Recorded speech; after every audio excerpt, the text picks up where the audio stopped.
የፖለቲካን ጉዳይ ለፖለቲካዊ ችግር ለፖለቲካዊ ጥያቄ ለፖለቲካዊ ቀውስ ፖለቲካዊ መልስ መሻት ላይ አይደለም ያስቀመጧቸው they never let them in the strategy room in the political strategy room አስገብተዋቸው አያውቁም ሁሉም የሴኩሪቲ አስፈጻሚ ነበሩ ስለዚህ ሴኩሪቲን እና ፖለቲካ ተያያዥ መሆኑ ራሱ አይረዱም እና የሀገሪቷን የሄዱበት እንግዲህ ያው ረጅም ነው ሰፊ ጊዜ የሚወስደው ግን ባለፉት 7 ዓመት የሄዱበት የፖለቲካ ችግሩን በፖለቲካ ከመፍታት ይልቅ በጉልበት ለመፍታት ሞከሩ ችግሩ ምንድነው ጉልበቱ አልነበረም ለምን ነው ጉልበቱ ያልነበረው እንደሄደን አካባቢ ስለ ሴኩሪቲ ሴክተር ሪፎርም ደጋግሜ እናገር ነበር መከላከያው ሪፎርም እንዲደረግ ሁላችንም ስናገር ነበር ደህንነቱ ሪፎርም እንዲደረግ የተደረገው ግን ሴኩሪቲ ሴክተር ሪፎርም ሳይሆን የሴኩሪቲ ሴክተር ዲስማንትልመንት ነው የተደረገው በተለይ የብሔራዊ መረጃና ደህንነት የሚባለው ተቋም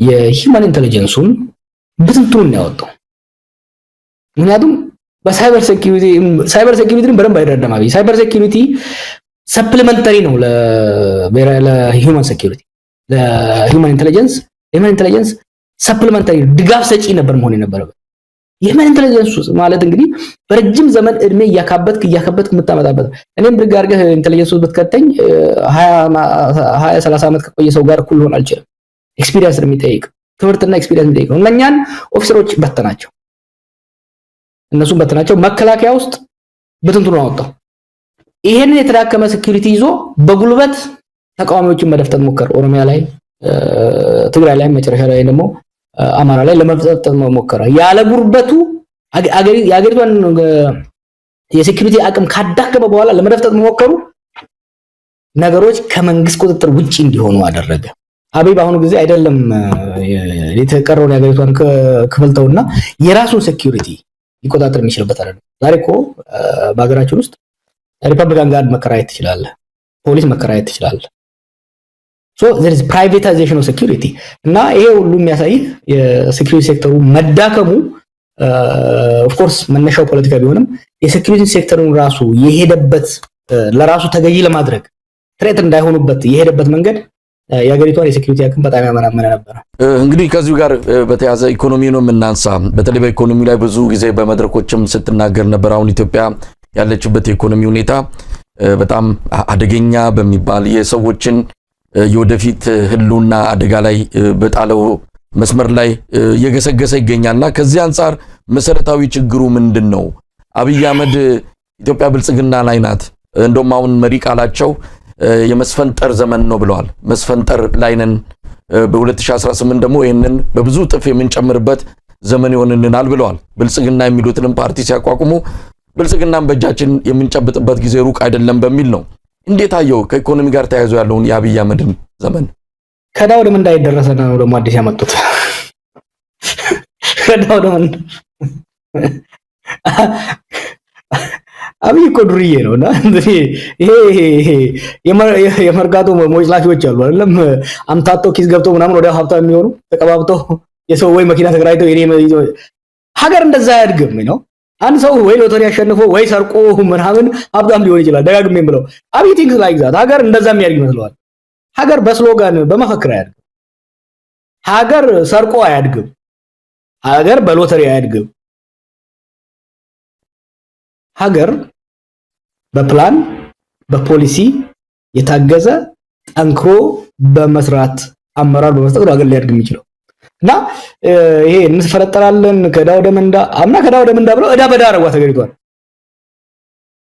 ከዳው ደምንዳ ባሉበት አመት ውስጥ የሀገራችን ጂዲፒ አይ ቲንክ 200 ቢሊዮን ወደ 100 ቢሊዮን ዝቃል ያዩ ማጂንስ ምን ነው የዚህ ሁሉ ጣጣ አንዱ አስተሳሰቡ ነው ይሄ ፕሮስፔሪቲ የሚባለው አስተሳሰብ በጣም ስትሬንጅ ነገር ተመኝ እንጂ ሁሉ ይሞላልሃል you just have to wish it እና ቆላ አሜሪካ ውስጥ ያደጉ ሰዎች እናቀዋለን ይሄ ነገር ከየት እንደሚመጣ ስካም ነው really ስካም መነሻው አንዱ እሱ ኢኮኖሚ እንዴት ያመነመነው ቅድም እንዳልኩ የመንግስትን አቅም ካመናመነ በኋላ የፖለቲካውን ችግር በፖለቲካው መፍታት ይልቅ በዛ በተዳቀመ መንግስታዊ አቅም ወደ ጦርነት ገባ ወደ ጦርነት ሲገባ ጦርነቱ የሀገሪቷን ኢኮኖሚ በላው ከ60 እስከ 100 ቢሊዮን ዶላር የሚሆን በትግራይ ጦርነት፣ በአማራ ጦርነት፣ በኦሮሚያ ጦርነት ዲስትሮይ ያደረገው የመሰረተ ልማት መውደም፣ የውጪ ኢንቨስትመንት መጥፋት ሁሉም ተደባብረው መጡ። ከዛ የተረፈችው ምን ቢያደርግ ይሻላል? ትንሽ የቀረሰችው ነበር በልጅ ላይ ቤተ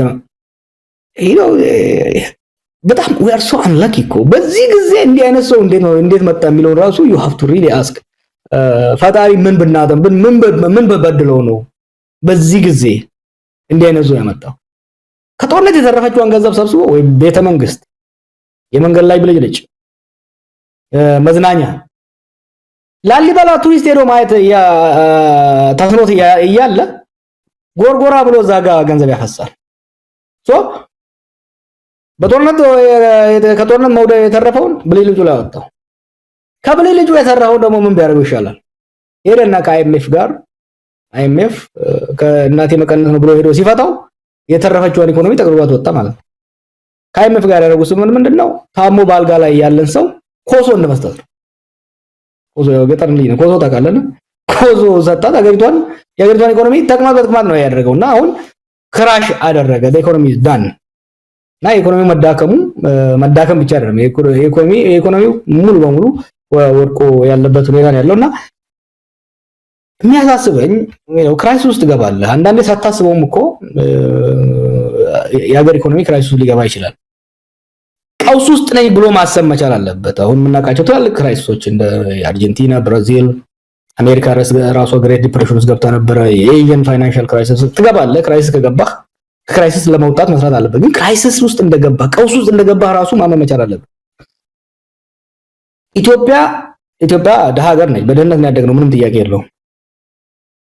ግን አስተማሪ ልጆቹ መቀለብ ሲያቅተው፣ ዶክተር ልጆቹ መቀለብ ሲያቅተው፣ እኛ ከበረሃ የምንመጣ ሰዎች ዝናብ ሲጠፋ እርዳታ ስናገኝ ያደግነው፣ ምንም ጥያቄ የለውም።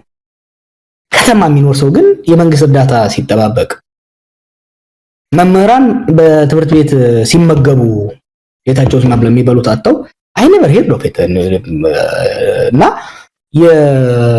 የባንክ ሰራተኛ፣ የፍርድ ቤት ሰራተኛ፣ ዳኞች እና ጠበቆች ቡሌ ከሆቴል ገዝተው ሲገቡ ኢትዮጵያ ውስጥ ይሄ ነገር ነበረ ወይ አልነበረምና ይሄ ሁሉ ባለበት የመስፈንጠር ዘመን ይሉሃል።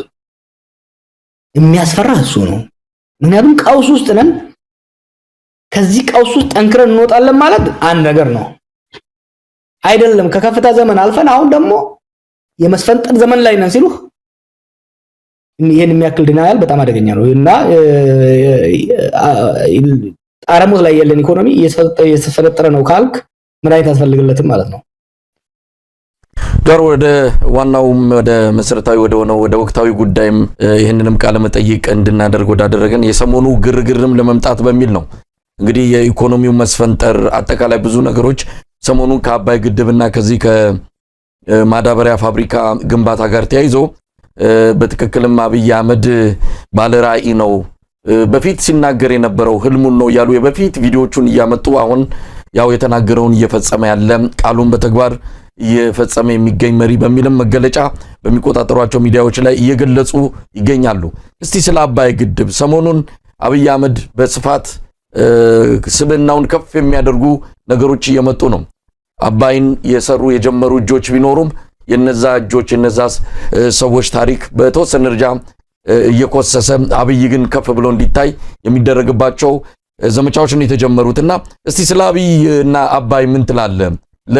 ለአባይ አብይ ደረሰለት ብሏል ዳንኤል። ኢትዮጵያ ውስጥ ያሉ መሪዎችም ህዝቦችም የአባይ ጉዳይ የማያንገበግበው ያላንገበግበው ትውልድ ያለ አይመስለኝም። እያየነው አፈራችንን ጠርጎ ሳንጠቀምበት የሚያልፍ ዋና ወንዛችን በመሆኑ በጣም ተንገብግቧል። የነበሩ መሪዎችም ከአቅም ማነስ ቀላል አይደለም የግብጽ ጫናና ሳይሰሩት አልፈዋል። እኔ እናንተ እየታገል ጥርሳችን የነቀልንበት መለስ ዜናዊ ነው ይሄን ነገር እውን ያደረገው። ስንታገለው የነበረ ሰው ነው ማይንዲው ፕላን አድርጎ አመቺ ጊዜ ተጠቅሞ የውጭ ብድር ማግኘት እንደማይችል በሀገር አቅም እንዲገነባ ያደረገው መለስ ዜናዊ ነው። ይሄ መለስን በብዙ ነገር መለስ አምባገነን ነበረ፣ ታግለነዋል፣ ብዙ ነገሮች አጥፍቷል። ለኢትዮጵያ እንደ ካሳ መለስ ጥሎ የሄደው የአባይ ግድብ ነው። አብይ ስልጣን ሲይዝ የአባይ ግድብ 65% ተጠናቆ ነበር። ኃይለማርያም አስቀጥሏል። በኃይለማርያም ጊዜ ከነበረው የፖለቲካ ቀውስ ጋር ተያይዞ ጀነራሎችም ብዙ ያጠፉት ነገር ነበር፣ ምንም ጥያቄ የለውም። አብይ ሊመሰገን የሚገባው ሌሎች ትላልቅ ፕሮጀክቶች እንደቆሙ እንዲቀሩ ሲያደርግ ይሄኛውን ዘግቶ በቦታው ላይ መዝናኛ ባለመስራቱ ልናመሰግነው ይገባል። እንዲጠናቀቅ በማድረጉ ብዙ የፖለቲካ ጫናዎችም ነበሩ። መጀመሪያ አካባቢ ላይ አስፈላጊነቱም ላይ ጥያቄ ሲያነሳ ነበር። ሆኖም ግን ፋይናሊም ቢሆን ፕሮጀክቱ እንዲጠናቀቅ በማድረጉ ሊመሰገን ይገባል። ክሬዲት ጠቅልዬ ኪሴ ላድርግ ካለ ግን አስቸጋሪ ነው። ምክንያቱም የመለስን ሚናና የአብይ ሚና እናወዳድር ካልን ዞን እና ጥንቸልን ማወዳደር ስለሚሆን it's not fair እኔ ሁለቱንም ታግያቸዋለሁ። it's just not fair እና በአባይ ጉዳይ ከፍተኛ ሚና የነበረው መገንባት የቴክኒካል ስራው ብቻ አይደለም፣ ፕላኒንጉን በሚስጥሪያን ነገር ይዘውት በዛም ወቅት ራሱ እኔ ስደግፈው መለስ እየታገልኩትም የደገፍኩት ነገር ካለ ባሰው ላይ በአባይ ላይ ያደረገው ነገር ነውና I think credit should be given where it's due and that መለስ እውነት ግን ጀዋር ተጠናቋል ወይ የሚልም ጥያቄ ይነሳል። አሁን ግድቡ ተጠናቀቀ ሲባል ምን ማለት ነው? ግድቡስ በፊት ከነበረው አቅም አንፃር በታቀደለት መጀመሪያ በነበረው በእቅዱ መሰረት ነው ወይስ የተከናወነው? የተለያዩ የአቅሙን ማነስ የሚገልጹ እርምጃዎች ተወስደውበታል። ለምሳሌ ግድቡ የመያዝ አቅሙን ጨምሮ ተርባይኖች ቁጥር መቀነስ፣ እነዚህ ነገሮች ተደርገዋል። አሁንም ቢሆን የተጠናቀቀው የመስመር ዝርጋታ ተከናውኗል ወይ? ዋናው ትልቁ ስራ ግድቡ ተገነባ፣ ከዛ በኋላ ምሰሶ ተከላ፣ የመስመር ዝርጋታን ጨምሮ ከፍተኛ ኢንቨስትመንት የሚጠይቅ ስራ አልተከናወነም። ዝም ብሎ ግድቡ ተመረቀም የሚባል ነገር አለ። ከግድቡ ተጠናቆ ከመመረቁ ይልቅ ትልቁ የአብይን የፖለቲካ በተለይ ምርጫም ደርሷል፣ ብዙ ነገሮች እየተደረጉ ነው ያሉትና ለዛ ተብሎ የመጣ እንጂ በትክክልም ግድቡ ተመርቋል የሚለውን ጥያቄ በጥርጣሬ የሚያነሱ ወገኖች አሉና ተመርቋል ግን ማለት እውነት ተጠናቋል ግድቡ? እሱን ጥያቄ ለባለሙያዎች ተዋዋለሁ። አንዳንዴ አልሐምዱሊላህ ማለት አለበት ትንሿን ነገር። እኔ አብይ ሲያጠፋ እንጂ ሲያለማ አይቼ ስለማላቅ ትንሽ ነገር ሲያለማ እሷንም እኔ ፍራቻ ነበር፣ ደጋግሜ ተጽፍ ነበር። ያኔ ተዝካለ የሄዶ ሶሺ ላይ ራሻ ላይ ሄዶ የፈረመው ስምምነት የሀገራችን ዲፕሎማቶች ተረባርበው ተዝካለ ከትራምፕ አማች ጋር አብርሃም ሳኮርድ እኮ ነው ሄዶ የፈረመው። በጣም አደገኛ ለሀገራችን አደገኛ የሚሆን በተለይ ለናይል ጥቅማችን በጣም አደገኛ የሚሆን ስምምነት ራሻ ላይ ሄዶ ከግብጾች ጋር ተፈራረመ። ከዛ በኋላ በአሜሪካ የትሬጀሪ ዲፓርትመንት ስትሬንጅ በሆነ መልኩ ዲፓርትመንት በትሬጀሪ ዲፓርትመንት አደራዳሪነት ነው ያ ነገር የተካሄደው። ያ ነገር ወደፊት ያው ሰዎቹም አሁንም በውጭ ጉዳይ ውስጥ ስላሉ ብዙ ልገባበት አልፈልግም። በብዙ ርብርብ በብዙ ትሬት ነው ከዛ ስምምነት አብይ እንዲወጣ የተደረገው። ከዛ ወጥቶ እዚህ ጋር መድረሱ ራሱ ሙሉ በሙሉ ሳያስቆመው ቦታውን ወደ ዶሮ እርባታ ሳይቀይረው እዚህ መድረሱ ራሱ ፈጣሪ ይመስገን ማለት ነው። የተረፈውን ወደ ኋላ እንጨርሰዋለን፣ አጠፋውም ወደ ኋላ እንጨርሰዋለንና my expectation for the guy solo አንተ ቆም የምሰማቸው ነገሮች አሉ። ለምሳሌ ተርባይኖቹ ቁጥር ቀንሷል፣ የመያዝ አቅሙ ቀንሷል፣ ሌሎችም የሚባሉ ነገሮች አሉ። የቀነሰውን እንጨምርበታለን። this is strategically very important project። ውሃውን ራሱ መያዝ እንትን ራሱ ኢነርጂ እንኳን ፕሮዲዩስ ባያደርግልን ውሃውን መቆጣጠር መቻላችን it gives us significant comparative advantage ከግብጽ ጋር። እዛ ይሄ የሜካኒካል ስራው ራሱ ብቻ ተሰርቶ ማለቁ gives us strategic advantage ይሰጠናል። እሱ ወደፊት የሚመጣው አመራር የሚመጣው ትውልድ ደግሞ የመስመር ዝርጋታውንም እያሰፋው ይሄዳል። ለምርጫ ነው ይጨፍርበት፣ ምንም እንትን የለውም ይጨፍርበት። እና ለምን እንደሚያደርገው እኮ እናውቃለን። አሁን ከምርጫ ጋር ተያይዞ አሁን የህዝቡን ቀልብ ምናምን ለማጥፋት ነው። እንደ ያዩ መዳበሪያ ፋብሪካ ግንባታ መንገድ ላይ ቢጥለው ኖሮስ፣ እንደ ስኳር ፋብሪካዎቹ መንገድ ላይ ጥሏቸው ቢሄድ ኖሮስ ስንት ገንዘብ የፈሰሰበት የዚህ የህዳሴ ግድብ ጥቅም ኢኮኖሚያዊ ብቻ አይደለም፣ የሴኩሪቲ እና የፖለቲካ ጂኦፖለቲካል ጥቅሙ በጣም ትልቅ ነው። ለኔ አንድ ኪሎዋት መብራት ራሱ ባያወጣ መገደቡ ራሱ የሚጠቅመው ጥቅም አለና እሱን አፕሪሼት አድርገ ነው የአብይና የጋሻ ጃግሬዎችን ጨፈራን ኳስ በመሬት ምክንያቱም ብዙ ነገሮች አሉ በውስጡ እና ይሄ ብሎ መሄዱ ለውጭ ተጋላጭነት ስለሚያመጣ አይ ቲንክ በዛው ማለፉ ይወጃ ይመስለኛል። አሁን እንግዲህ ጃዋር ምናልባት ቃለ መጠይቁን ወይም ከዳንኤል ክብረት ጋር ያደረገውን ቃለ መጠይቅ ሙሉን አልሰማሁትም፣ ግን አንዳንድ የወጡ በክሊፕ ደረጃ የሚሰሙትንም አለ በጽሁፍም እንዲህ ብሏል የሚል ነገር አለ። ማረጋገጫ አላገኘውም፣ ግን ግድቡን እንዳላዛር ተመልክቶት እኔ ኢየሱስ ሆኜ አዳንኩት የሚልም ነገር ተናግሯል ላሉ በትክክል ካንደበቱ መስማት አለብን። እንደዛ ብሎ ከሆነ ያው የታሪክ ሽሚያ ነው። ሙሉ በሙሉ የሌሎችንም ታሪክ ቀምጦ እንደው በተወሰነ ደረጃ የሰማውትም አለ። ያቅሙ ስነት አለባቸው ችንታክል ነው የሰሩት በጣም ትንሽ ነው ብሎ የነሱን ስራ የማቆሰስና የሱን የማግዘፍ ነገር አለ። በሱም የሚዲያ ሰዎች አማካኝነት በቲክቶክም በዩቲዩብም ብልጽግናን የሚያገለግሉ የዲጂታል ሰራዊት አባላትም ግድቡ ድረስ ሄደው ከ10 ዓመት በፊት ምንም እንዳልተሰራ አፈር ብቻ እንደሆነ አሁን ከ7 ዓመት ወዲህ ሁሉ ነገር ህይወት እንደዘራ አድርገው የተናገሩትም አለ። ለማንኛውም እሱን እንግዲህ ታሪክ ይፍረደው። አንተም እንዳልከው ነገሮች ነገ ከነገ ወዲያ ግልጽ ሆነው ይመጣሉ። እስቲ ስለ ማዳበሪያው ፋብሪካ እንምጣ። ከረፈደ ነው እንግዲህ ብዙ ጩኸት ነበረ። አብይ አህመድ ከብልጭልጭ ፕሮጀክቶች ውጣና ትርጉም ያለው ነገር እንዲያደርግ ግፊት ሲደረግ ነበር። እየተቸነውም ቢሆን ይህንን ነገር እንደ ጥቆማም በብዙ መንገድ ስንገልጽለት ነበርና ዛሬ ነቅቶም ቢሆን ይህን ተፈራርሟል። እውነት እስቲ ስለዚህ ምን ማለት ይቻላል? እነዚህ ቀደም ሲል በብዛት ገንዘብ የወጣባቸው ወደ እንደዚህ ትርጉም ወዳላቸው ፋብሪካዎችና እንዲህ አይነት ኢንዱስትሪዎች ቢቀየሩ ኖሮ ይሄን አብይ አህመድ እውነት እኛም እንደግፈው ነበረ የሚለው አስተያየት አሳማኝ ሆነ ነበረ። እዚህ ላይ ምን ማለት ይችላል? አሁን ከዳንጎቴ ጋር የተስማሙት ስምምነት አይ ቲንክ የ2.4 ቢሊዮን ዶላር ስምምነት ነው። አብይ እኮ በራሱ ቃል የ10 ቢሊዮን ዶላር ቤተ መንግስት ነው እየሰራ ያለው። አራት አሁን የነሱ እየጨፈሩበት ያሉትን ባለፈው ነው ቤተ መንግስቱ ይሸጥ ስል ሲሉ ነበር። በቤተ መንግስት ብቻ 10 ቢሊዮን ያወጣው። አሁን ዳንጎቴ ሊገነባ ነው ተብሎ እየተጨፈረበት ያለውን 4 የማዳበሪያ ፋብሪካ ይሰራል አብይ በቤተ መንግስት ላይ ያባከረው ገንዘብ። በመዝናኛ ላይ በመንገድ ላይ መብራቶች በፓርክ በመናም በመዝናኛ ያወጣው ገንዘብ ተደማምሮ ወደ 30 ቢሊዮን ምናምን ይሆናል። ስንት ፋብሪካ፣ ስንት የማዳበሪያ ፋብሪካ፣ ስንት የስኳር ፋብሪካ ሊሰራ ይችል ነበር። አሁንም ቢሆን የግብር ዕጣ ነው።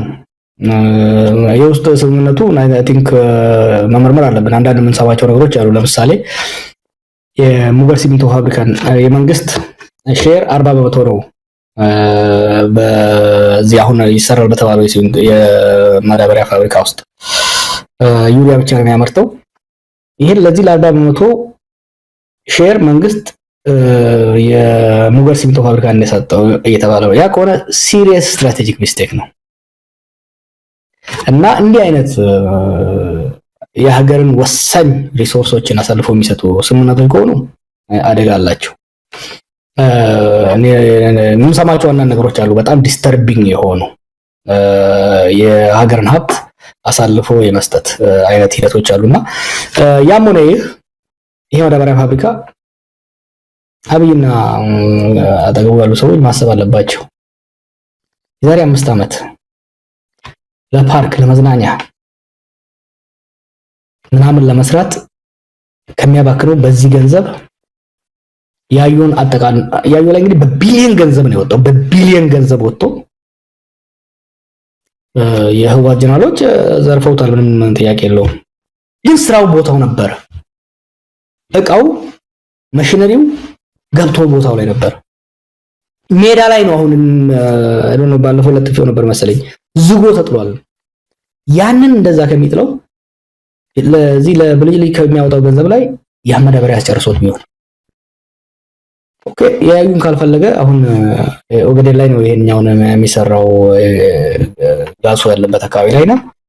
እዛ ላይ ቢያሰራው ኖሮ ዛሬ ገበሬው መዳበሪያው ወገቡን ቆርጦ ምርቱን አያሳንስበትም ነበርና ኦፖርቹኒቲ ሎስት። አሁን ከስንት ጫጫታና ስንት ፕሬየር በኋላ ገንዘብ ስለሌለ ምክንያቱም የሀገሪቷ ገንዘብ በጦርነትና በወሊድ ላይ ስለባከነ የሀገርን ሀብት ሙገርን የሚያክል አሳልፎ በመስጠት ዳንጎቴን ለምኖ ለማስገንባት እየሞከረ ነው። እስቲ ከተገነባ እናያለን። አትሊስት ከውጭ ምናምን ሊያስቀይርልን ይችላል ከተጠናቀቀ። ሆኖም ግን ለነሱ ራሱ አሁን አሁን እንግዲህ በስንት ጫጫታ እና በስንት ጫና የተቀበሉትን የዛሬ 5 ዓመት 6 ዓመት ተቀብሎት ቢሆን ኖር አሁን የገባንበት ኢኮኖሚ ቀውስ በተወሰነ ደረጃ ሊያቀልል ይችል ነበር። እንደው ጀዋር በቅርቡ በተሰጠው ቃለ መጠይቅ ላይ የሚሰራው የብልጭልጭ እያልን ቤተመንግስቱንም መናፈሻውንም እነዚህ ነገሮች ወደፊት ይረዱታል።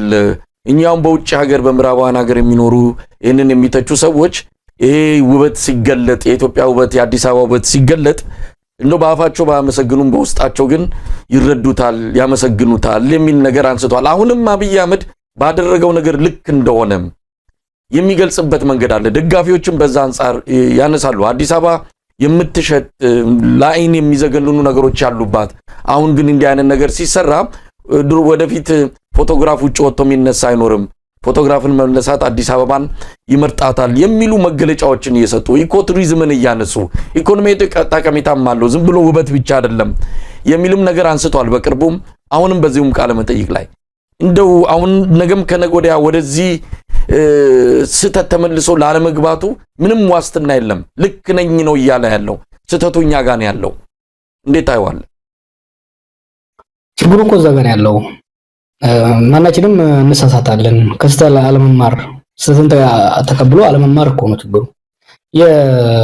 ምንድነው አርባን ዲቨሎፕመንት? የአዲስ አበባ እንውሰደው፣ የከተማ አሳደገን አዲስ አበባ አማረች። አርባን ዲቨሎፕመንት ማለት ምንድነው? አንደኛ መሰረተ ልማቶች፣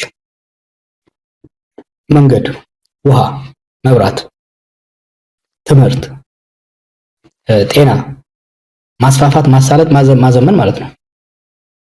ሌላው የመንግስት ስራን ማቀላጠፍ፣ ሶስተኛውና ዋነኛው ደግሞ ዌልዝ መፍጠር፣ ሀብት መፍጠር፣ የስራ ዕድል መፍጠር። በስራ ላይ ያለው ሰራተኛ ከጊዜ ወደ ጊዜ ገቢውና ኑሮ እየተሻሻለ እንዲሄድ፣ የሚኖርበት ቤት እየተሻሻለ እንዲሄድ፣ የሚበላው የሚመገበው እየተሻሻለ እንዲሄድ። የአዲስ አበባ ህዝብ ኑሮ ተሻሽሏል ኦቨር ላስት 7 years። አዲስ አበባ ናይት ክለቦች እኮ የሚያጨናንቀው 1000 ሰው አይሆንም። እሱም ራሱ አሁን የመሬት ኢኮኖሚው ከስሮ መሬት ሽያጭና ዘረፋ ከሆነ ወዲህ ሁሉም ቦርኮ ሆኗል። ኢዝ ሪዲ ይሄ የብልጽግና ደሴት እኮ ምላቸው ነው ታውቃለህ። አሁን ሰሞኑን የድሮ ቄሮዎቹን ስብሰባ አድርገው ነበርና አንዴ ድሮ ባልደረቦቻችን ምናምን ያሉበት አንዴ ነው ያላቸው፣ እናንተ እኮ የሃይዌይ የአውራ ጎዳና ክልላዊ መንግስት ናቸው አላቸው። አውራ ጎዳናን ብቻ ነው የሚያሳምሩት፣ አውራ ጎዳናን ብቻ ነው የሚያስተዳድሩት እና ብልጽግና ደሴት የሚባለው ልጅ ብቻ ነው። ኦኬ ከተማው መጽዳቱ ማማሩ ያው ደስ ሊል ይችላል። ኦኬ ከአውራ ጎዳናው ይሄ ረጃጅም አድርገው በቆርቆሮ ያጠሩታል። ከሱ ጀርባ ስገባ ሰው የሚበላው የለውም፣ የሚጸዳዳበት የለውም፣ ውሃ የለውም፣ መብራት የለውም። ከተማ አላደገም። ከተማ አደገ ሲባል ዌልዝ ተፈጠረ ማለት ነው። ኢንፍራስትራክቸሩ ተሻሻለ፣ የአስተዳደራዊ አገልግሎት ተሳለጠ፣ የስራ ዕድል ሰፋ፣ ደሞዝ ጨመረ፣ ኑሮ ተሻሻለ ማለት ነው። አንድ ጊዜ ጀምሮ ነበር አስጣልናቸው ተረባርበን እንደ ሲንጋፖር አዲስ አበባ እንደ ሲንጋፖር እናደርጋለን ምናምን። ሲንጋፖር መብራቷ ከመውጣቷ በፊት እኮ የስራ ዕድልን ያስፋፋችው፣ ኳሊቲ ኦፍ ላይፍ ነው ያሻሻለችው፣ የሰራተኛውን ብቃትና ገቢ ነው የጨመረችው፣ ኢንፍራስትራክቸር ነው ያስፋፋችው። ምን ኢንፍራስትራክቸር ነው ያስፋፉት ከመብራት በስተቀር? መብራት መንገድ ላይ ከማውጣት በስተቀር ፎቶ መነሳት። ሂስ ክሬዚ እኮ። እኔ ኦሮምኛ አንዳንዴ ስለዚህ ሲነሳ የምናገረው ነገር አለ። እስቲ ኢማጂን አንተ ልጅ ሆነህ እናትህ ፊትን ቀብታ ወይ ደግሞ ቅባት ቀብታ አሰማምራ ምናምን ሁሌ ወደ ባዶ ነው። ትምህርት ይገባል። ሰው መጀመሪያ ቤዚክ የሆነው ከተሟላለ በኋላ ነው ስለ ቆንጅና ስለ ውበት እኮ ሰከንደሪ ኢሴንሻል አይደለም። እና አሁንም ደግሞ ሊከራከሩ ይፈልጋሉ። እንደዛ ከሆነ ታዲያ ለምንድን ነው አሁን የማዳበሪያ ፋብሪካ ልንሰራ ነው በቃ የኢትዮጵያ የግብርና ችግር ሊፋታ ነው ብለው ከፍ አድርገው እኛም እኮ ያያልን የነበረው ምንድን ነው ከመብራት ብልጭልጭ መብራት ይልቅ ከሪዞርቶች ይልቅ ትውልድን የሚለውጠው ምንድን ነው? ትውልድን የሚለውጠው የኢኮኖሚው መሸጋገር ነው። የግብርና ልማት እየሰፋ ሄዶ ተረፈ ምርት እዛ ሰርፕለስ ተፈጥሮ የማኑፋክቸሪንግ ሴክተሩ እየሰፋ ሲሄድ በግብርናው ላይ የተሰማራውን ወጣት ወደ ማኑፋክቸሪንግ አስገብቶ ከዛ ሰርቪስ ሴክተራችን ሲሰፋ ኢኮኖሚያችን ፋውንዴሽኑ እየሰፋ በስራ ላይ የሚሰማራውም ሰው የሚያገኘውን ገቢ እየጨመረ ሲሄድ ነው። ሀገር ማለት ህዝብ ማለት ነው፣ ሰው ማለት ነው። የዛ ሀገር ዜጎች ሀብታቸው እየጨመረ ብቃታቸው ዕውቀታቸው እየጨመረ ሲሄድ ሀገር አደገ እንላለን። ለሀገር መሰረት የሚሆነው ለምሳሌ ገርድ ወይም ደግሞ ህዳሴ የሀገር መሰረት ነው። ምክንያቱም ጂኦፖለቲካሊ የተሻለ ቦታ ላይ ያስቀምጠናል፣ ለሚቀጥለው ትውልድ ይጠቅማል። ለዛ ነው የሀገራችን ዜጎች ከላይ እስከ ታች ተረባርበው በራሳቸው አቅም ይሄን እንዲሰሩ የቻሉት። ምክንያቱም ከትውልድ ጥቅም አለው። የአውራ ጎዳና ላይ ብልጭልጭ መብራት ለዛውም አንድ አመት የማይቆይ የቻይና አርቲፊሻል እዛ ጋር ተክሎ ለሚቀጥለው ትውልድ ምን የሚጠቅመው? ሪዞርቱን እንውሰደው። እነዚህ ሪዞርቶች ለምሳሌ ሪዞርት መስራት አለበት ሀገራችን ውስጥ። ሪዞርት ግን የግሉ ባለሀብት ሊሰራው የሚገባ ነው። ኢኮቱሪዝም ይችል በለለና ላቆ ስለ ኢኮቱሪዝም ይናገራሉ። ፈረንጅ ሀገር ነው አንተ ምን የምትኖረው? ፈረንጅ አፍሪካ የሚሄደው ምን ሊያይ ነው? ሁለት ነገር ለማየት ነው የሚሄደው። ታሪካዊ ቅርስና ተፈጥሯዊ መስህብን ነው ለማየት የሚሄደው። ቤዚካሊ አራዊቶችንና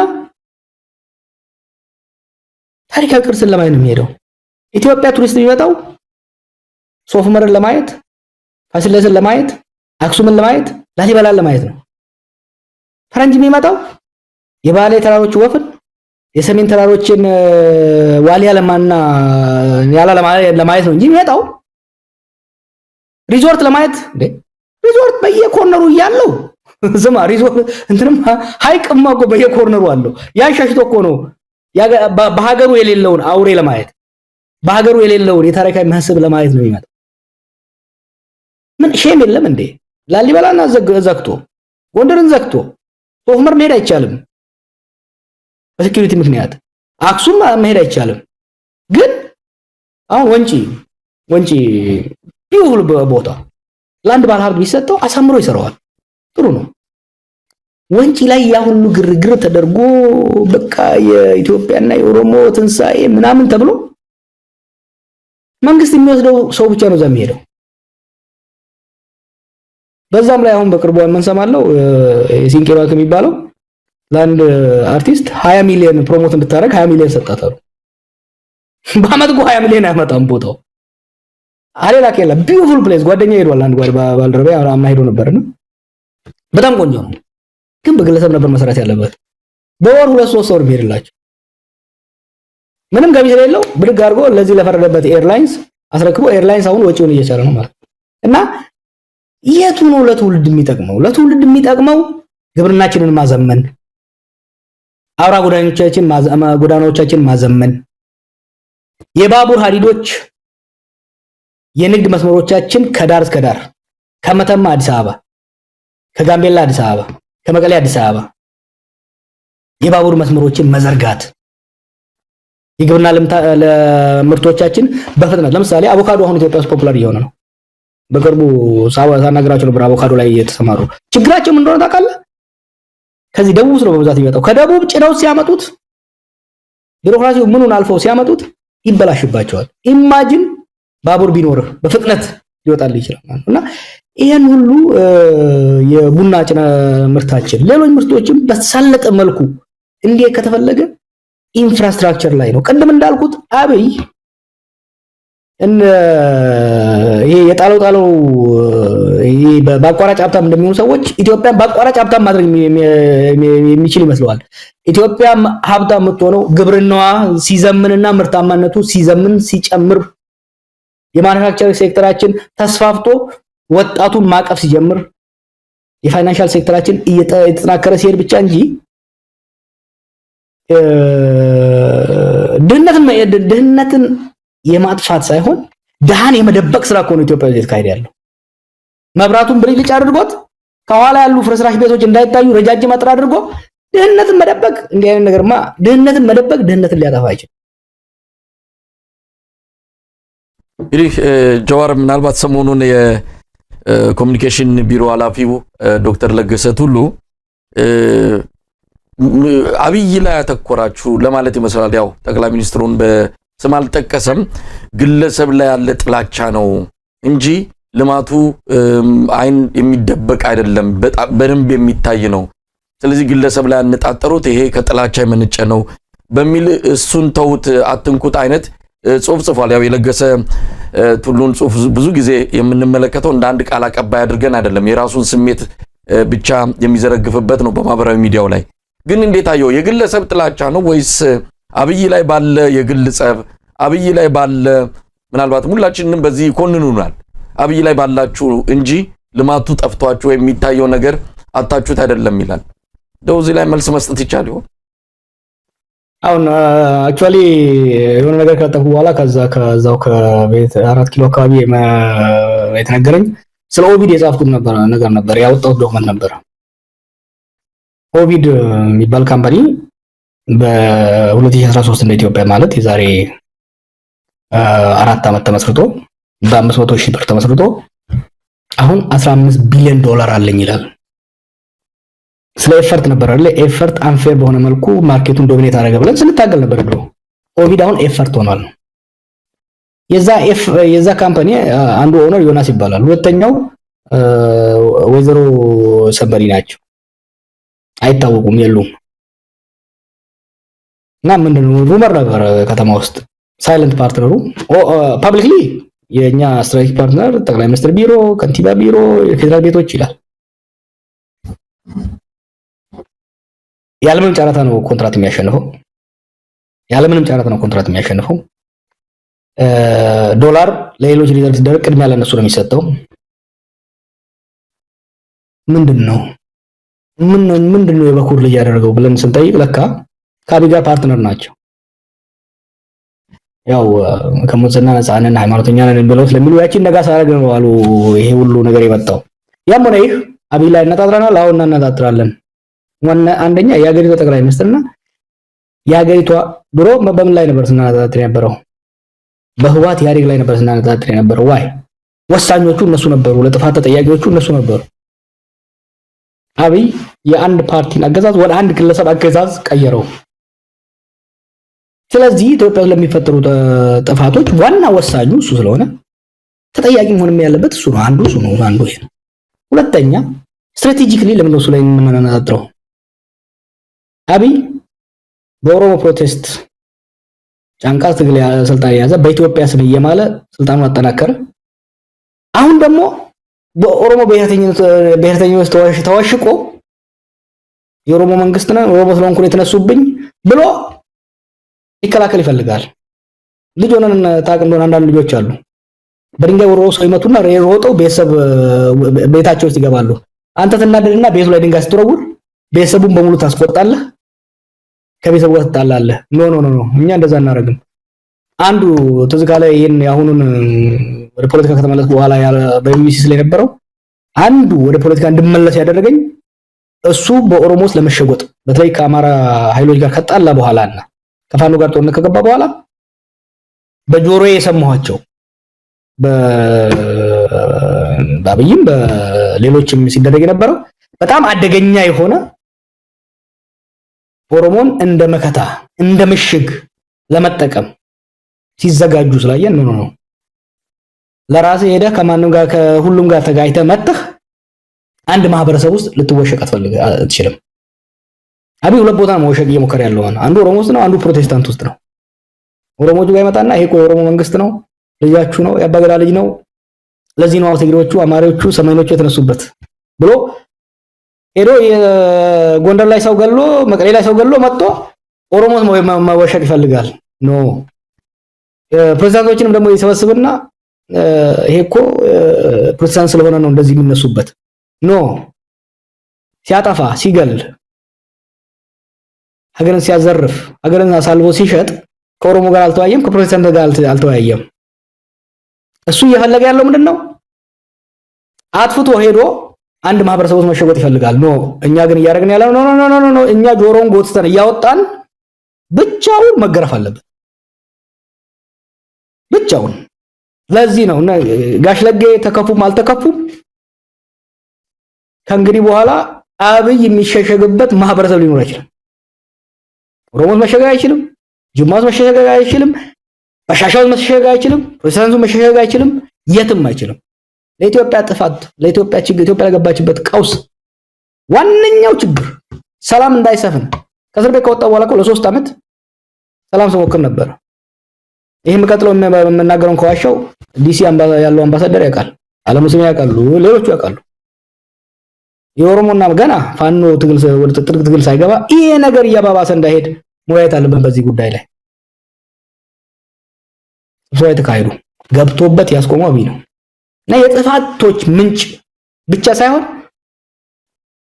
ግጭቶች እንዳይበርዱ እንዳይቆሙ ከትግራይ ጋር ፕሪቶሪያ ሲስማሙ this on record 4 ኃይሎች ናቸው የተዋጉት። የትግራይ ኃይል አለ፣ የኤርትራ ኃይል አለ፣ የአማራ ኃይል አለ፣ የፌደራል መንግስት ኃይል አለ። 4 ሆኖ ተዋግቶ 2 ሊታረቅ አይችልም። በጦርነት የተካፈሉ ኃይሎች በሙሉ መደራደር አለባቸው ሲባል ኖ ትግራዮቹን ይዤ ኤርትራን መታለሁ፣ አማራን ነጥላለሁ። this was his word እኮ ሄሮ ካልኩሌት አደረገ። ሀገራችን እንደዛ አይነት ጫወታማ አይሆንም። ከዛ ከሁሉም ደግሞ ሲያጣ አሁን ያባገዳ ልጅ ሆኖ ቡልኮ ተከናንቦ ኦሮሞ ማከክ ብሎ ጣጣውንና ጦሱን ኦሮሞ ውስጥ ሊያመጣው we say no what in our name so ጋሽ ለጌ ቅር ቢሎትም እኛ አይደለም ሰፊውን የኦሮሞ ህዝብ አይደለም ሌላውን ፕሮቴስታንት ጋሽ ለጌንም አነካም። ፎከሳችን አብይ ላይ ነው ማለት ነው። ጆሃር እዚህ ላይ በጣም አስገራሚው ነገር ወቀሳው ላይ ለምን ብቻውን ነጥላችሁ ተወቅሱታላችሁ ይሉና ስኬቱ ላይ ደግሞ የሚያወሩት ስኬት የዚህም የዛም አብይ ተነጥሎ እንዲሞገስ ተነጥሎ እንዲታይ ያደርጋሉ። ለምስጋናው እሱን ለወቀሳው ግን በጋራ አድርጉት የሚሉት አካሄድ ምን ያህል ያስኬዳል? እሱ ጋር የሚገርም የሆነች ቡግና ወረዳ ምናምን ቀበሌ ውስጥ ሽንት ቤት ከተሰራ በጠቅላይ ሚኒስትሩ ሐሳብ አመንጭነት ተብሎ ይሰራል። አሁን ገራ ሲወስባቸው ትንሽ ተዋል እንጂ ይሄ የኢንዶክትሪኔሽን ዶክመንቶች ሲመጡ እያንዳንዱ ፓራግራፍ በጠቅላይ ሚኒስትራችን አመራር ሰጪነት ሐሳብ አመንጭነት ኤቭሪቲንግ ለሁሉም ነገር እሱን ክሬዲት ያደርጉትና በረጋጭ ላይ ለመሾም ተጠንቀቀ ሰዎች እንዳላስተቀና ለመሾም ፖስት የሚደረጉ ነገሮችን ልናገር ነበር። ፈጣሪ ያወጣኝና ለመሾም በአሁኑ ጊዜ መስራት የለብህም፣ መማር የለብህም፣ የምትመራው ሚኒስትሪ ጠንክረህ መታየት የለብህም ነው። በፌስቡክ እና በስብሰባ ላይ አብይን ማሞገስ አለብህ። that's only criteria። ብልጽግና እንኳን እኮ አይሉም፣ ብልጽግና ፓርቲ እንኳን እኮ አይሉም።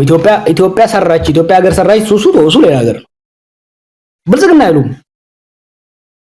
በጠቅላይ ሚኒስትራችን ብለው መጨረሻ ላይ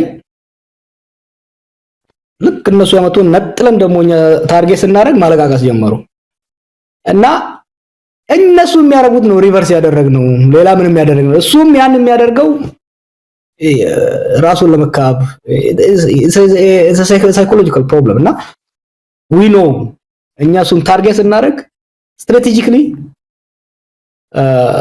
የሳይኮሎጂካል ዋርፌር ኤሌመንት አለው። ከማህበረሰብ ተደብቆ ማህበረሰቦችን ለማጋጨት ያለውን እድል ለማጥበብ በነገራችን ላይ ሰሞኑን የሚያደርገውን ተመልከት። ሶማሌና ኦሮሞ ለ7 ዓመታት ሰላም ነው የኖረው። በአዲስ መልኩ ኦሎሰን በአንድ ሳምንት ውስጥ ከቦርዶዴ እስከ ሞያሌ ግጭት ተቀሰቀሰ። ወለጋ ውስጥ ድሮ ሸኔ ብሎ ራሱ በመሰረተው አማራን ሲጨፈጭፍ ነበር። አሁን ደግሞ ፋኖ የሚባል ራሱ ያኔ ያደራጃቸውን እንደገና እነሱ ደግሞ አሁን አምጦ ኦሮሞችን ያስገድና ሰሞኑን ምንም ጨውት ፋኖ ኦሮሞን ጨፈጨፈ፣ ፋኖ ኦሮሞን ጨፈጨፈ። ያኔ ሰው ሳይነቃ ሸኔ ኦሮሞ አማራን ጨፈጨፈ ብለው ሰውን ሲያስቆጡ እንደነበሩት አማራውን ሲያስቆጡ እንደነበሩ አሁን ደግሞ ኦሮሞን ለማስቆጣት ሰሞኑን ፋኖና ወይሌ ተወያዩ፣ እኛም ደግሞ ተወያየ። ይህቺ ብቻ ለማፍረስ ስለፈለገ ይሄን ያደርጋል።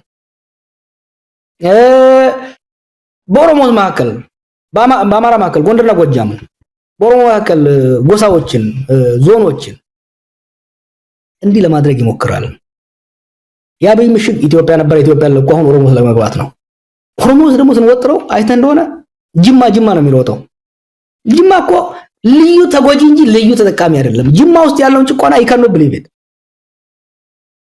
አሁን ነው በሻሻ ሄዶ ትምህርት ቤት እንትን እያለ ነበር። ኖ በሻሻም የኢትዮጵያ አካል ነው፣ የኦሮሚያ አካል ነው፣ የህዝባችን ነው። በሻሻ ያለው ህዝብ ማንም ወንበዴ እዚህም ዘርፎ እዛም ገሎ እዚህም አድምቶ ህዝቡ ውስጥ ሊደበቅ አይችልም። ስለዚህ ነጥለን ሰርጂካሊ አብይ ሪሙቭ እናደርጋለን። ስራው ነው መሆን ያለበት። ስለዚህ ጀዋር አብይ አህመድ የሁሉ ነገር ፈጣሪ የሁሉ ነገር ፈላሽ ቆራጭ ከሆነ ሌሎቹ ምን እያሰቡ ነው? ሌሎቹ የብልጽግና ሰዎች እንበላቸው በትግል ታሪክም በኢህአዲግ አባልነትም አንጋፋ ነባር የሆኑ ሁሉ አሉ። ከነሱ ሁሉ ቀድሞ እሱ ብቸኛው ላይ እነዛ ምን እያደረጉ ነው? እንግዲህ የጥፋቱ አካል ነገ ከነገ ወዲያ መሆናቸው አይቀርም።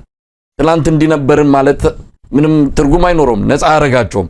ግን ምን እያደረጉ ነው? አምነውበት ነው ወይስ ቀደም ሲል እንዳልከው ሹመትና ምንድነው ጥቅም ፈልገው ነው ዙሪያውን የከበቡት? ምን ፈልገው ነው?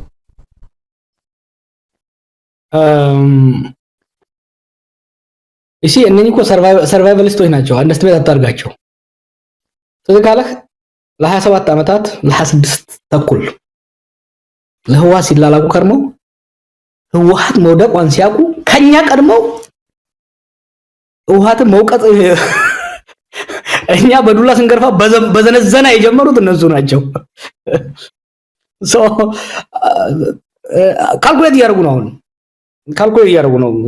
አሁን ባቡሯ የጋው ነው እንትን የምትለውን የሚለውን እየጠበቁ ነው። ቀድመው ከዘለሉ አብይ ይበላናል፣ ዘግይተን ከዘለልን ደግሞ ለውጡ ይበላናል። ስለዚህ ዶንት ቢ ሰርፕራይዝ። ከኛ ቀድመው አንገቱን ይዘው ከወረወሩት እንዳይገርም።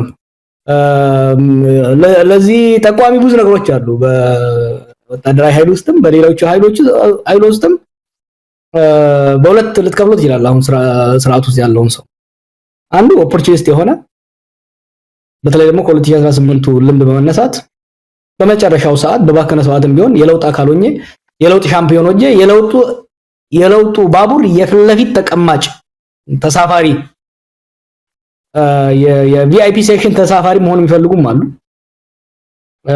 ሌሎች ደግሞ ይሄ ሰውዬ ሂዝ ሞር ኦፍ ላያቢሊቲ ዛን አሴት ሀገርን ማፍረስ ብቻ አይደለም ጠቅሞናል ብለን እንድዘርፍ ፈቅዶልን ዘርፈን በእጃችን የያዝናትን ራሱ ሳንበላትና ሳናጣጥማት ሊወድቅ ነው። ይዞን ሳይወድቅ ሀገርን ይዞ ሳይወድቅ መላልንበት ይገባል የሚሉ ኃይሎች ናቸው።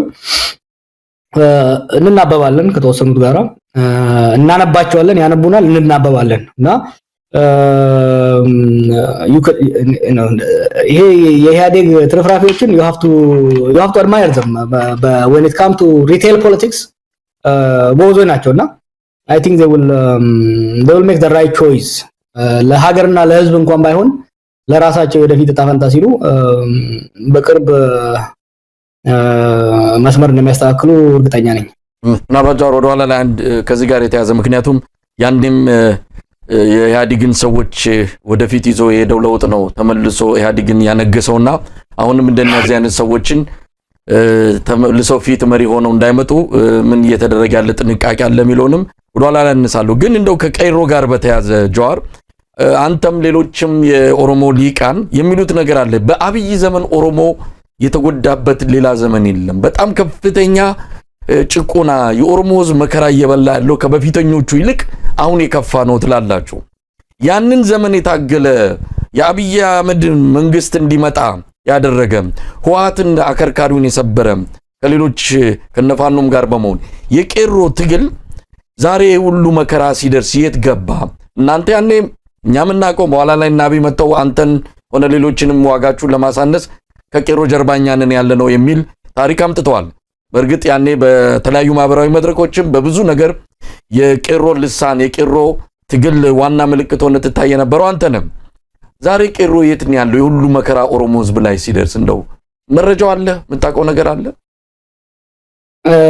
በቄሮና በኦሮሞ ታጋዮች ላይ እኮ ጦርነት ከተከፈተ 6 ዓመት አት ሚኒመም 6 ዓመት አብይ መጀመሪያ መምታት የጀመረው መጀመሪያ በተለይ ደግሞ የኢትዮጵያን ካባ ተላብሶ እኛም ጥሩ የሆነ ሌላውን ለማስረዳት በቂ ጊዜም አልነበረንም፣ በቂ ስራም አልሰራንም። ከዛ የተነሳ የኢትዮጵያን ካባ በመልበስ የቄሮን አስፈሪ ሰይጣናት መስሎ በማቅረብ ከ2018 ጀምሮ ከ2019 ጀምሮ ከፍተኛ የስቴቱ የሀገር መንግስቱ በትር መጀመሪያ ያረፈው በእኛ ላይ ነው፣ በቄሮ ላይ ነው።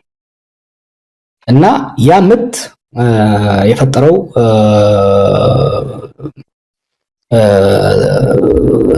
ትራውማ የፈጠረው ያቅም መዳከም ቀላል አይደለም። እሱን አምነን መውሰድ አለብን። ለዛ ነው ላለፉት አመታት ራሳችንን መንግስትን መገንባት ነበረብን። ዝም ባልኩበት ጊዜም አንዱ ስንሰራ የነበረው ቄሮ አሁን በመንግስቱ ውስጥ የገባ አለ ስራ መስራት ስላለበት ለሚቀጥለው ለውጥ ራሱን ለማዘጋጀት በየቦታው የገባ አለ። በተለያዩ ተቋማት ውስጥ ጫካ ያለ በመሩ አመራር ስር በእስር ቤት ያለ አለ። የተገደለ ደግሞ በጣም ብዙ ነው። ኦፍ ኮርስ እድሜውም ሄዷል። እንግዲህ 7 ያኔ 17 የነበረ ዛሬ 24 ነው። ዛሬ ያኔ 25 የነበረ ዛሬ 30 ምናምን ነው። አዛውንት ነውና ከስርም እየወጣ ያለ አለ። ሆኖም ግን አሁን የሚደረገው ትግል በቄሮ ብቻ የሚደረግ አይደለም። በነገራችን ላይ እኔ ወደ ፖለቲካው ስመለስ እነሱ የጠበቁት እንደድሮው ቄሮን አደራጅቼ ቄሮን አነቃቅቼ መንገድ ማዘጋ መስሏቸው የሚያውቋቸውን ቄሮዎች መግዛት ወይም ማሰር፣ ማፈን፣ ማታለል ላይ ነው ፎከስ ያደርጉት። አሁን ኢትዮጵያ ያለችበት ችግር በቄሮ ብቻ ሊፈታ የሚችል አይደለም። በአንድ ቡድን ሊፈታ የሚችል አይደለም። በሁሉም የሀገራችን ዜጎች የተባበረ የተናበበ የሀገርና የሕዝብን ህልውና ለማዳን በሚደረግ ርብርብ ነው ትግሉ መሄድ ያለበት። ቄሮ ያካበተው ልምድ አለ። ሌሎች የትግል አደረጃጀቶች ያካበቱት ልምድ አለ። ከሌላ ሀገርም ያለን ልምድ በማቀናበር ለውጥ ለማምጣት ብቻ ሳይሆን ያንን ለውጥ ደግሞ ከዚህ በፊት እንዳደረግነው ለውጥ አምጥተን መተው ሳይሆን ያን ለውጥ በባለቤትነት ለስኬት ሽግሩን ለስኬት 3 ነገር ለማድረግ ሀገርን ከመፈራረስ ለመታደግ በአብይ አገዛዝ ዘመን የተፈጠሩ ቁስሎችን ለመጠገን ለማጠገግ ከዛ በኋላ ወደ ዲሞክራሲያዊ ስርዓት ለመሸጋገር መረባረብ ያስፈልጋልና ቄሮ አለ፣ ልምዱ አለ፣ ሰዎቹ አሉ በዛ ትግል ውስጥ የተረባረቡ ቤትም ቦታ ቢሆኑ ልባቸው ከህዝባቸው ጋር ነው። የሚያደርጉት ኮንትሪቢዩሽን አለ፣ የሚያደርጉት ሚና ትልቅ ይሆናል። ግን ብቻቸውን እንደ ድሮ ሊንቀሳቀሱ ብቻቸውን ውጤታማ አይሆኑም። ምክንያቱም ችግሩ ቅድም ብያዋለሁ። ያኔ እኮ የታገልነው መንግስት ነበረ፣ የስርዓት መሻሻል ነው። እንደውም የስርዓት ለውጥም እኮ አይደለም፣ የመንግስት ለውጥም ሪጂም ቼንጅም እኮ አይደለም። ያኔ የጠየቅነው ስርዓት ነበረ፣ መንግስት ነበረ፣ ዲሞክራሲያዊ እንዲሆን የታገልነው እኩልነትና ፍትሃዊነት እንዲመጣ ነው። ዛሬም ያለው ግን መንግስት ተዳክሞ ተመናምኖ አቅሙ በጣም ስለተመናመነ ሀገር በጣም ስለተዳከመ በአንድ ወገን የሚደረግ ትግል ሀገርን ሊታደግ አይችልም። በመተባበር በመናበብ በመደማመጥ ነው። ጫካ ነፍጥ አንግቦ ጫካ ያለውም በየመንግስቱ ተሰግስጎ አንገቱን ደፍቶ ያለውም የዲያስፖራ ተበትኖ ያለውም ተደማምጦ ለውጥ ማምጣት ያለው ደግሞ እንዳይጨናገፍ እንዳይጠለፍ ከሀዲዱ እንዳይወጣ ለመጠበቅ ሁሉም ልምዳችንን ማስተባበር ያስፈልጋል።